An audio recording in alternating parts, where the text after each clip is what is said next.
Hello and welcome back to the podcast We Are Selling.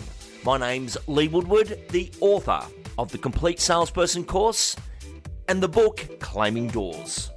Today, a great interview as we recross back to First National Port Macquarie for another great story. Craig Barnett has had an incredible career in real estate, but I absolutely love the simplicity of staying connected with people in a traditional fashion. And as we look at tech and technique, digital versus analog, what is the connection piece as part of your communications program? Let's cross to my interview with Craig. Craig, welcome to the program. Thanks, Lee. Good to see you again. Good to see you. And I'm actually going to start there. Many years ago, I created a little CRM called Complete Data. And the passionate people that followed that system did very well. And you became a scheduled task ninja. Take us into that. Yeah, certainly did, Lee. Just the scheduled task, it's something that you need to follow and keep you in front of all your clients. Like you've got a hot buyer or a seller, warm buyer or seller, or a cold. So the hot ones is you know something's going to happen fairly shortly, and it comes up once a week as a scheduled task to make sure you ring them or do whatever you need to on that task. A warm one is on a monthly basis. You're not quite ready yet, but you want to stay in touch. And then a cold buyer or seller is someone who's just starting to contact you now and looking at something in the next 6 to 12 months. So that's a 6 monthly, and we send out a letter and I ring them as well at 6 months. But it's a task that just comes up in front of you every day. And I just made it my passion, I suppose, to make sure my tasks were zero by the end of the day. So I knew I was up to date with all my clients. Absolutely brilliant. And your segment today is Success is About Consistency. And for a bit of background, you've been in real estate 18 years. You came in from the car industry. Yes. Yeah. I had 6 years in the car industry and I had 12 years at Westpac Bank as well. So I had finance background as well, which helped me in regards to looking at finances and how to help people when they're looking at that sort of thing. And I had contacts to give people to the real estate industry as well. In selling cars, you're stuck in the dealership, whereas in real estate, you get to go out. But you sort of found a hybrid version of that when you were selling utes. What did you do? Yeah, when I was in the car industry around the end of financial year, we're always stuck in the car yard. So I thought, how am I going to get around this? So I grabbed a brand new ute, put a trade plate on it, and I drove into the industrial area looking for old utes. Go up to the owners of the business there. I'd say, go for a drive in this. Can I take your old ute and go get a evaluation? And I'd come back with some figures saying it's only going to cost you $20 or $30 extra a month to have this instead of that. What do you want to do? And I sold a lot of utes. You know what? That is the best example of target prospecting because you can see the old one. There's a new one. I'm going to take it. You take that one and tell me if you're going to hand it back or not. Yeah. The greatest thing there in the world of sales is make it easy to do business with you. You've turned up. They don't have to find time to come and see you. Let's come into the real estate world. What got you passionate about coming into real estate? I suppose in the car industry, family came a different way. They gave me the option of whether I wanted to look after my kids or sell cars. And I said, my family always comes first. So I took the change into real estate. Ron and Belinda were advertising. I went for the job. I sat and told them why I was leaving for that, but I still wanted to be in the sales industry. And they said, family always comes first. We want you to have a lunch with your wife once a week, which, was exactly what both of us wanted to do. I was passionate to do my job and give them 110%. And they were passionate that I wanted to look after my family as well. Absolutely brilliant. Now, when we look at success is about consistency, I'm going to go into some of these things you did consistently. Now, everyone's mentioned to me at some stage, we do coffee vouchers, but you did it consistently differently. What did you do? A lot of people do the coffee vouchers and they do them, on the anniversary, but they sit in the office and ring the people and say, we're sending out a voucher. Whereas I always go out and hand deliver the coffee voucher. So I'm in front of the people again. Then I can talk to them, say, what have you done since I was here last time? Sometimes I might, hand out 6 or 7 vouchers in a day. Other times it's only 1 or 2 because I always go into the house and we sit down and have a coffee anyway. And they show me what they've done on the home. So you're doing another appraisal just about every year. And getting face-to-face versus being on the phone, for your style, Craig, there's no comparison. There's not. I believe that every face-to-face is worth 20 phone calls. So you just got to be in front of them. You're talking to them.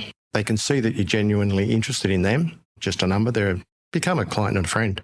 Take me back into this house hunting, like the ute idea I just absolutely loved. With your tasking, a lot of people when they were using tasking would come in and there's 4,000 tasks in there because they would flag everything and then they couldn't get through it. How did you strip it back so you could get to naught? What was that allocation of what's real, what's not? I think it comes back to your hot, warm and cold prospects. If they're ready to go, you put them down on a hot prospect and you make sure you call them. If they're not quite ready and they're warm, but you know something's going to happen shortly, you still stay in touch with them. It might not be monthly, it might be every 2 weeks. But if someone's just wanting an appraisal and they want an update, I'll put them on a cold potential seller. And that way they're getting a letter every 6 months. And then I'm still ringing them as well. From what I understand, you need at least 7 contacts per year to, be seen and be remembered. Claiming doors was a very big part of our industry last year. You did this many, many years ago. Take us into the picking an area, work in a farm area, claiming those doors and what you did to get them onto a sequence. When I first started, I lived at Innes Lake area in Port Macquarie, and that's where, I'd built a home out there, and that was going to be my area. That's my farm area. So I pretty well door knocked the whole of the Innes Lake area at the time. Ended up getting about 350 people on board that were happy to receive information, put them down. Majority of them were on your warm and cold list, not the hot list, because they weren't quite ready. But I started creating a Innes Lake market report, just showing what's happening in our area. Started doing that on a quarterly basis. I created a market report and said, I've created this market report for our area. I live in the area. And would you like to get some information on what's going on? And that was a really good way to get them on board to say, yes, I'll give you my information, because they're going to get something out of that, which is some information on their home and their area. And the pickup there for our listener is consent-based marketing. You're not just spraying it out to everyone. You've claimed the door, you've met them, they know who you are. Again, you've knocked on the door, you've saved 20 phone calls. Hardest thing in the world to get rid of is a body. You're there. Yep. Them consenting to receive the quarterly is very different to just pushing out quarterlies. If you're just going to send them out, you're going to get a lot of people unsubscribing. Whereas if you're getting their consent, they know what it is. I created it just on the Innes Lake, but I also did one for the whole of Port Macquarie as well. So I ended up doing it. Port Macquarie comes into a lot of different areas, Shelley Beach, Flynn's Beach, Lighthouse Beach, Westport, Eastport, Innes Lake. So I ended up creating that report as well, showed how every part of Port Macquarie is going as well as Innes Lake. When we look at real estate on a national level, Port Macquarie First National has been a very powerful brand for the area. It matches the community. It's worked well. This particular office, and I've been coming here for 20 years, yeah.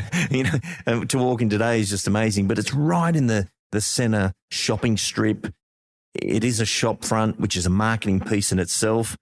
But unlike many agents, you took advantage of the floor time. Take us into what you did there with the shop front. I think standing out the front of your shop, we've always had a system here that when you're on duty, you're here. So we've got an agent on duty all the time. Someone's in the office at all times. So if someone walks through the front door or if they make a phone call into the office, we've got an agent here that they can talk to. But I did something a little bit different. Instead of sitting out the back and making other phone calls and not being available, I stood out the front of the office and talked to people. And it's amazing how many people you get to see out the front, whether it's, passers-by, previous clients, people looking at the window. Did something different there on the window as well. If someone's standing there, I never sort of said, can I help you? Because 9 times out of 10, they're going to say, no, I'm just looking. I just sort of made a joke of it and said, how many would you like? And then the walls drop, have a bit of a laugh, say, I'm here if you need me, and leave it at that. Very good. And you even had people come back 2 years later and go, you're still here. Yeah. I had a few clients that would come back 2-3 years later, and I'm out the front at the time when they're walking past and said, I saw you stand in that spot 2 or 3 years ago. And I said, I'm still here, ready to help you. I've caught you at an interesting time today. I'm here at the company doing the new onboarding frameworks, listing systems, everything that's going to be happening there. But we brought you back in today because you've retired, yet we've still had like 20 listings come in of you referring them back to the business, which means one of my favourite campaigns in the world is to love the one you're with. You did that very well. How did you keep the love alive with those existing clients? What was that sequence? We got the coffee card, you got your Christmas card, your anniversary card. The fact you dropped it off was brilliant. What else did you do to make that established client campaign so loyal? I think it's because of all those things that I did, and I was so consistent over the times, they still think of me as their agent. So they've got my number in their phone, Craig Barnett, my agent, and they just ring me. Coffee vouchers are still going out. Yeah. Jason's sending them out under my name, so they're going to still give me a call. I'm semi-retired, I would say. So they still give me a call, and then I explain that I am sort of semi-retired or retired, doing the full-on work anymore. Some people would love that, though, wouldn't they? I'm available to talk to, but then I say I've got 2 or 3 of the agents still working in the office that I've worked with for 10 to 15 years, and I'll match you with the one that I think will work with you the best and someone that you can trust.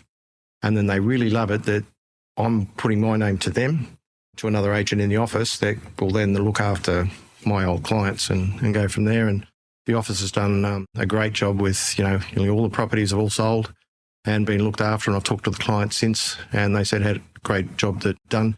Those agents will then carry forward with those people for the future. Craig, absolutely brilliant information, and you've nailed every part of this interview I wanted to do in a very simplistic way because you're just telling it as it is. What did you love most about your 18 years in real estate? Oh, good question. I think it's the people. I just enjoy talking with people and being able to help. I never really saw myself as a salesman as such. I saw myself as someone there to help someone achieve their dreams. So I enjoy the people.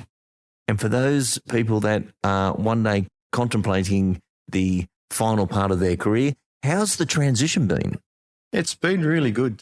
I bought a home 2 years before I retired and had that ready set up to build my retirement home. As soon as I retired, we started the build of the new home, which we moved into 6 months ago. We're still finalising that. And 3 months ago, I had a double knee replacement. So I'm going through the rehab of that at the moment, but getting around and doing walks every day. For those that can't see, he looks fit as an ox. You built the best garage in Port Macquarie. Tell us about that. We built the house around a garage, really, because we bought a new caravan. We're going to travel. So I got a 16-metre long garage to put a full off-road caravan in the back, my car in the front. Beauty of it is we can load up the night before, have everything hooked up, open up the garage door and drive out. Don't have to get up in the morning and start hooking up and packing up and getting. We can do it all the night before. Apart from that, we're keeping our caravan off the road, off the front lawn, safe and sound and protected from salt and the weather. Very thought out, very methodical. Using the build as a transition, I think, keeps you stimulated. Yeah, it did. Because you were making a lot of decisions all the time. Yeah. Do you miss selling real estate? Yes and no. I miss coming in and seeing my family here. I treat all the people here as my family. Pie day today. Huh? It's Pie Day today. Pie Day today. Pie Day Friday. I might have to stay around. It is Fridays. But I miss my family. I come in every time, every week. I come in and say good day. And I'm usually coming in to see one of the agents that I've given a property to anyway. So I do miss that, but I really am enjoying retirement as well. A great story, and congratulations on not only a successful career, the consistency, but also that transition into the next part of your life. And I want to thank you for joining us on the program. No worries. Thanks, Lee.